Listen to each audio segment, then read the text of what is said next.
السلام عليكم ورحمة الله وبركاته. الحمد لله الذي اصطفى اللغة العربية لتكون وعاء لكلامه العزيم، وجعلها لغة أهل الجنة، وكرمها بجعلها لسان سيد الخلق محمد صلى الله عليه وسلم.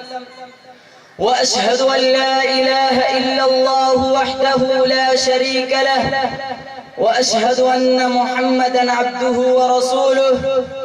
أيها الإخوة الكرام وزيوف العظام وزعماء الجماعة الإسلامية والمشاركون في البرنامج، أوصيكم ونفسي الخاطئة بتقوى الله تعالى، فإنها زاد الدنيا والآخرة.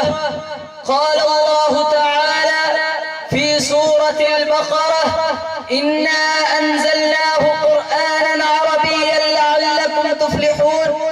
قال الله تعالى في مقام آخر: واتقوا الله لعلكم تفلحون.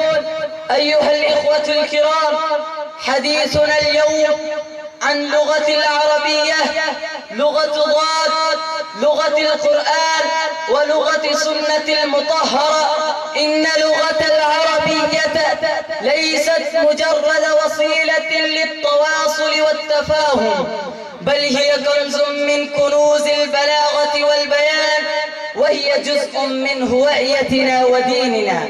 قال الله تعالى في سورة يوسف: إنا أنزلناه قرآنا عربيا لعلكم تفلحون.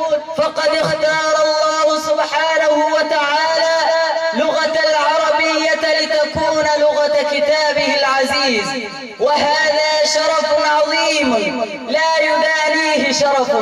أيها المسلمون، لقد امتازت اللغة العربية بالبيان والوضوح، وقد تحدي الله بها العرب في فصاحتهم وبلاغتهم، فعجزوا عن الاتيان بمثل هذه القرآن.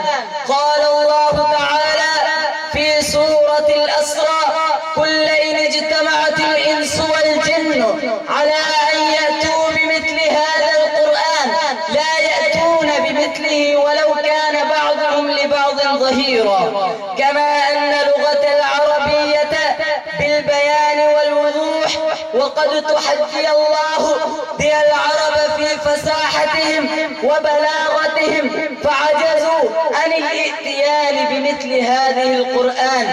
كما أن لغة العربية هي لغة العلم والثقافة والحضارة، وقد كانت الجسر الذي نقل العلوم والمعارف إلى سائر الأمم. فكتب علماء المسلمون في الطب والفلسفة والهندسة بهذه اللغة المباركة، وانتفع بها العالم أجمع. أيها الإخوة الكرام، في الأخير أسأل الله أن يصلح أحوالنا وأحوال المسلمين. وفقكم الله. ومن أبصر ففهم، ومن فهم فعلم، ومن علم فعمل، وما علينا إلا البلاغ المبين.